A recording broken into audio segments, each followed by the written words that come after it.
E aí pessoal, beleza? Professor Giovanni aqui, Impactos Ambientais 2. Hoje vamos falar então de eutrofização, falar um pouquinho do lixo, aterro sanitário, maré vermelha, uma aula bem importante aí, com esses assuntos que normalmente são abordados nas questões de vestibular e Enem. Então vem comigo, gente.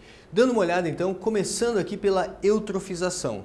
A palavra eutrofização está associada a o aumento, né? Trófo significa alimento. Então, quando a gente tem o aumento de matéria orgânica em um ambiente, a gente tem um fenômeno chamado eutrofização. Muitas vezes a eutrofização ela é um processo antrópico, né? Um processo em que tem aí a culpa do ser humano. Processo antrópico quer dizer que tem a culpa do ser humano, certo? Mas a eutrofização pode ser uma eutrofização natural? Pode, gente. Então é importante eu falar isso para vocês, porque senão a gente vai ver a eutrofização aqui de uma maneira completa e aí aparece uma questão lá no Enem, no vestibular, dizendo que a eutrofização pode ser natural. Pode ser natural, nem sempre é culpa do ser humano, certo? Mas normalmente tem aí a participação do ser humano. O aumento da matéria orgânica, o que seria esse aumento da matéria orgânica? Geralmente, quando a gente lança esgoto não tratado na água, nós temos o que? O aumento de matéria orgânica que pode sofrer o que? A decomposição. Quem faz a decomposição, gente? Bactérias, né? Bactérias, fungos, mas quando a gente pensa nesse ecossistema aquático, principalmente aqui bactérias. Bactérias, então, são decompositores aeróbicos ou aeróbios. Decompositor aeróbico é um decompositor que consome oxigênio, que ele tem uma demanda bioquímica de oxigênio bem elevada. Então a gente diz que, uma vez que tem um aumento de matéria orgânica, tem um aumento de decompositores aeróbicos, consequentemente aumenta o consumo de oxigênio. A gente acaba representando pela DBO. O que é DBO? Demanda bioquímica de oxigênio. Traduzindo, aumenta o consumo de oxigênio, consequentemente a concentração de oxigênio dissolvido na água diminui, então diminui a concentração de oxigênio dissolvido na água, e aí menos oxigênio nesse ecossistema, menos oxigênio nessa água. Quem morre? Normalmente a gente vê aqui imagens de peixes boiando, peixes morrendo, porque são aí animais que sofrem bastante com essa queda do oxigênio dissolvido na água. Então, morte de organismos aeróbicos. E um detalhe, gente, se eu tenho organismos aeróbicos morrendo, consequentemente, eu acabo realimentando o processo. Uma vez que eu realimento o processo, é mais matéria orgânica para sofrer decomposição. Só que agora vamos utilizar o raciocínio aqui. O que acontece agora? Nesse segundo momento, os decompositores aeróbicos já não podem decompor tanto, por quê? Porque agora tem pouco oxigênio. Então aumenta a população de decompositores anaeróbicos. E algumas dessas bactérias, inclusive, são flex, né? Tendo oxigênio, elas usam oxigênio. Não tendo, elas não usam o processo ali, né? Utilizando oxigênio. Então, no segundo momento, como não tem mais tanto oxigênio nesse ambiente, aumenta a população de decompositores anaeróbicos, ou seja, que não consomem oxigênio. E aí, galera, o que pode acontecer aqui? Entramos num ciclo vicioso, é mais organismo aeróbico morrendo, ciclo vicioso, mais organismo aeróbico morrendo. Isso pode levar um lago, um rio à morte. O que a gente considera um rio? Ah, o rio morreu. O que é o rio que morreu? É o rio que não tem mais vida, é um rio que não tem mais peixe, não tem mais nenhum ser vivo ali para contar uma história, certo? E aqui ainda, gente, importante você ter o seguinte raciocínio. Toda vez que eu tenho aqui a decomposição de substâncias orgânicas, isso forma o quê? Substâncias inorgânicas, como é o caso de sais minerais. E aí aumenta a proliferação aqui de algas, aumenta a população de algas. Veja só, a alga não faz a festa com a matéria orgânica, a alga não faz, né, a festa com esse cocô que está sendo lançado ali na água. Não, a alga faz fotossíntese. Então ela produz o seu próprio alimento, só que faz fotossíntese, então ela precisa de luz, ela precisa do quê? Ela precisa de água e tendo sais minerais em excesso, aí ela acaba se proliferando em excesso, causando o que nós chamamos de floração, floração das algas. E aí você vê imagens como essa daqui, certo? Imagens em que você consegue observar o que? Nossa, professor, o rio ficou, né? ficou todo verdinho. É um rio ecológico? Não, provavelmente é um rio que está cheio de cocô, que está sofrendo lá sendo lançada a matéria orgânica, sofrendo a decomposição, e as algas acabam se proliferando, não por causa do cocô, não por causa do esgoto, mas porque a decomposição forma substâncias inorgânicas que servem de matéria-prima para ela fazer o quê? Se reproduzir mais, fazer mais fotossíntese, reproduz mais, faz mais fotossíntese, e aí nós temos um outro problema, porque isso aqui acaba formando o quê? Acaba formando uma película em cima da água, muitas vezes causando ali, né, a morte de organismos como o caso do plâncton. O plâncton, se eu pensar no fitoplâncton, gente, no caso do fitoplâncton é formado aí por algas e também, né, cianobactérias, e aí caso afete o fitoplâncton, pode ocasionar o quê? Pode ocasionar ali a morte desses organismos que são base da cadeia alimentar aquática. Então você consegue imaginar aí o problema relacionado a isso. Se de repente um organismo que é base da cadeia alimentar aquática pode morrer, isso pode, né, ser algo bem grave para o equilíbrio desse ecossistema. E aí você vê mais assim, né, o ambiente, né, fala, nossa, o oceano ficou todo verdinho. É uma proliferação excessiva de algas. E muitas vezes a gente vai investigar, os biólogos, os cientistas vão investigar e acabam detectando que tem lançamento de esgoto nesse ambiente aquático, né? E você vê imagens como essa daqui também. Olha só, vários peixes morrendo e aí a gente escuta no noticiário, né, o jornalista lá falando, olha, provavelmente é o aumento da matéria orgânica no ambiente, né? Os cientistas estão investigando, mas provavelmente isso acontece devido ao aumento de matéria orgânica no ambiente. Isso nós chamamos então de eutrofização. E muitas coisas podem levar à eutrofização, gente. Por exemplo, não é só o aumento da matéria orgânica, mas um veneno, uma substância tóxica que possa ser lançado nessa água, alguma substância, uma poluição térmica, se a temperatura da água aumenta, o pH da água é alterado, de repente por uma chuva ácida, isso pode mudar o pH da água, os peixes podem morrer. E aí, se eu tenho peixe morto, eu tenho matéria orgânica para sofrer decomposição. Então, muitos fatores podem levar a uma eutrofização. Beleza? Um paralelo agora aqui, né? Fazendo um paralelo aqui com a maré vermelha. O que é a maré vermelha, gente? É uma proliferação excessiva de algas. Só que um tipo específico de alga aqui seriam as algas pirrofíceas ou algas pirrófitas. Cuidado com pegadinha. Quem causa a maré vermelha não são as algas vermelhas, são as algas pirrofíceas. Pirro do latim quer dizer fogo, então são algas cor de fogo, também chamado aí, né, de dinoflagelado.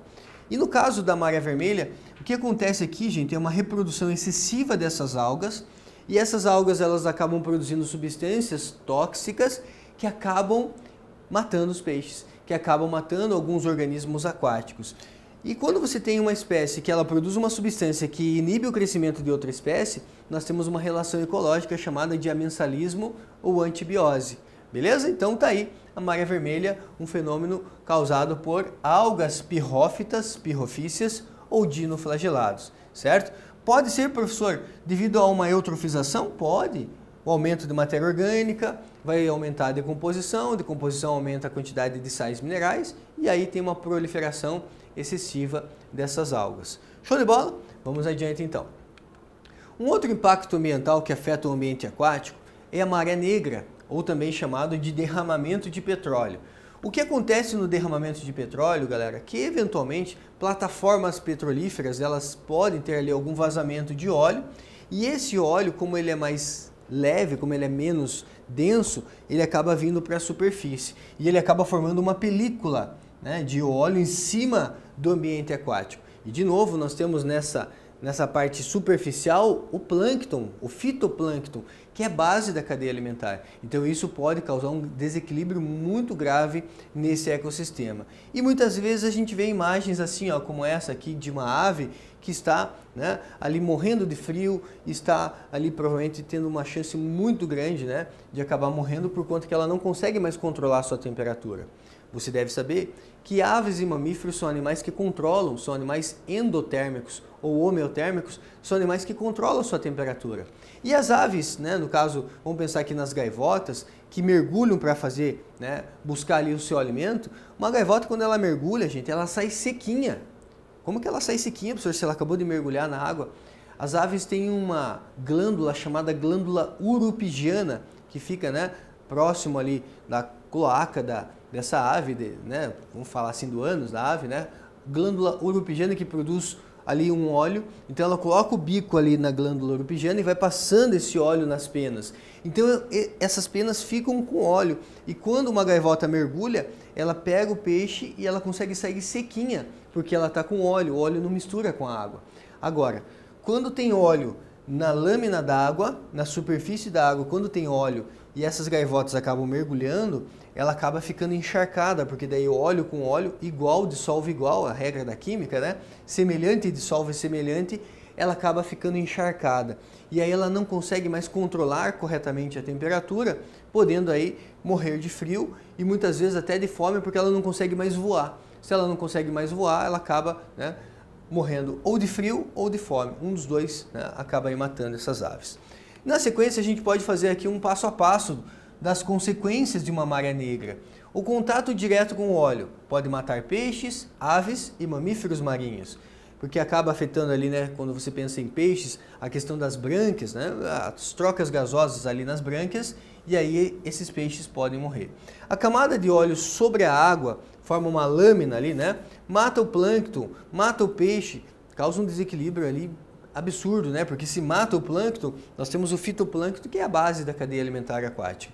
Morte de animais que se alimentam deles, então é uma reação em cascata, podendo causar mutações genéticas. Então veja que eu falei podendo causar, eu não estou afirmando que vai causar, podendo causar mutações genéticas devido à ingestão desse óleo e até morte por envenenamento. Então, maré negra é também um impacto ambiental. Um assunto quente aí, né? Um assunto importante para esse ano. Nós temos aí também a pandemia, mas antes dessa pandemia nós discutimos muito a questão do derramamento de óleo lá na região Nordeste, lembra? Então é um assunto importante para esse ano aí. Aí existe uma bactéria, gente, chamada Alcanivorax borcumensis, é uma bactéria que ela consegue degradar esse óleo. Então, uma forma da gente biorremediar um problema, o que é uma biorremediação? É quando eu remedio um problema utilizando um ser vivo. Então, existe uma bactéria chamada Alcanivorax borcumensis, ela forma uma película sobre essa gota de óleo e secreta emulsificantes que quebram essa gota de óleo. Então, é uma forma de você fazer o quê? A biorremediação, você limpar esse ambiente, certo? Então, tá aí a biorremediação feita por bactérias Alcanivorax borcumensis. Então, bio significa vida, remediar significa estou remediando um problema ambiental utilizando um ser vivo. Tá? Um outro fator importante, galera, que é, né, nessa aula eu gostaria que vocês tirassem essa dúvida, né? Muito aluno fala, professor, é a mesma coisa, bioacumulação, magnificação trófica, biomagnificação? Vamos lá, vamos organizar isso aí. Então, papo reto agora aqui, ó. O que é bioacumulação? Então, veja nesse primeiro exemplo aqui, ó. Você tem um peixe com 1 ano, um peixe com 2 anos, um peixe com 3 anos de idade.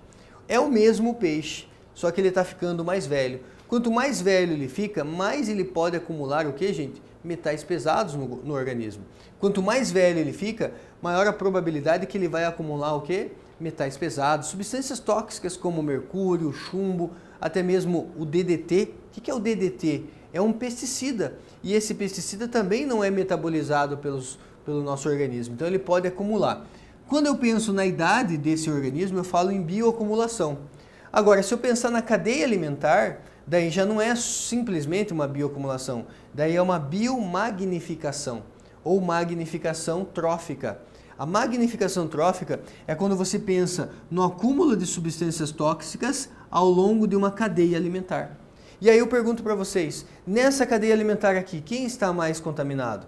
É a alga? É o peixe do 2º nível? É o peixe do 3º nível? Ou é o peixe do 4º nível trófico? Com certeza, nesse exemplo, é o peixe que está no 4º nível trófico. Por quê? Sempre quem é topo de cadeia alimentar é aquele organismo que está mais contaminado. Isso, gente, nós chamamos de magnificação trófica ou biomagnificação, certo? É o acúmulo de substâncias tóxicas, como é o caso de metais pesados, pesticidas, ao longo de uma cadeia alimentar. Show de bola? Então, tá aí mais uma informaçãozinha para vocês. E, para fechar, vamos falar um pouquinho aqui do lixo. O lixo, depósito de lixo, a gente pode dar uma olhada nessa, né, imagem aqui. Nós temos aqui um exemplo de um lixão. O que é um lixão, Giovanni? Lixão é um terreno que você vai jogando lixo. Não tem estudo, não tem nenhuma preocupação, você só vai descartando o lixo. Qual o problema do lixão? Você consegue olhar aqui, você consegue, né, me dizer, olha, Giovanni, tem muitas aves, pode ter muitos animais aí que transmitem doenças. Isso, muitos animais que transmitem doenças, muito lixo pelo solo. E esse lixo, você sabe que o lixo ele acumula ali um líquido mal cheiroso chamado chorume. E o chorume, ele pode infiltrar no solo, pode contaminar o ambiente aquático. E esse chorume infiltrando no solo pode atingir o quê? O lençol freático. Pode contaminar a água. Inclusive, gente, se esse chorume atingir um ambiente aquático, ele pode causar uma eutrofização. Por quê? É um líquido mal cheiroso, é um líquido tóxico que acaba matando então os peixes morrem, aumenta a matéria orgânica e aí você já sabe o que acontece lá no fenômeno da eutrofização. Então, o problema do lixão é que ele não tem um estudo, não tem uma preocupação. Então, ele pode contaminar solo, pode contaminar o ar. O ser humano muitas vezes tem livre acesso ao lixão, então pode manipular esse lixo e também pegar ali alguma doença, né? Então, essa seria a ideia do lixão. Agora, se o lixão é algo que não é interessante, aqui você vê, né? Olha só, o chorume quando atinge o ambiente aquático pode causar ali a morte de peixes. Quando você fala, então, tá, Giovanni, mas se o lixão não é adequado, o que é o adequado? É construir, né? E criar aí a oportunidade de você ter ali um aterro sanitário na sua cidade. O aterro sanitário é o ideal, porque ele tem todo um estudo, uma preparação do terreno para receber o lixo. Então é feito um processo de escavação, compactação desse solo, eles colocam ali calhas que vão drenar esse chorume, vão coletar esse chorume. O lixão libera metano, nesse caso aqui também libera metano, só que o metano vai ser canalizado, vai ser captado. E muitas vezes esse metano liberado, ele é captado para gerar energia para o próprio aterro. Então existem aterros aí que eles são autossuficientes em produção de energia, porque faz a captação do metano, esse metano é utilizado em biodigestores, para quê? Para poder produzir energia elétrica para o próprio aterro, né? Então, vamos entender, ó. Coloca ali então calhas para drenar o chorume, vão tratar esse chorume antes de lançar esse chorume no ambiente. Tem ali em volta, geralmente, uma área verde, um cinturão verde, em volta desse aterro sanitário. Vão captar os gases, como é o caso do metano, e para cada 5 metros de lixo, eles colocam 1 metro de terra em cima, eles vão compactando, ó. 5 metros de lixo, 1 metro de terra. 5 metros de lixo, 1 metro de terra. E as balanças controlam essa entrada do lixo, tem todo um controle.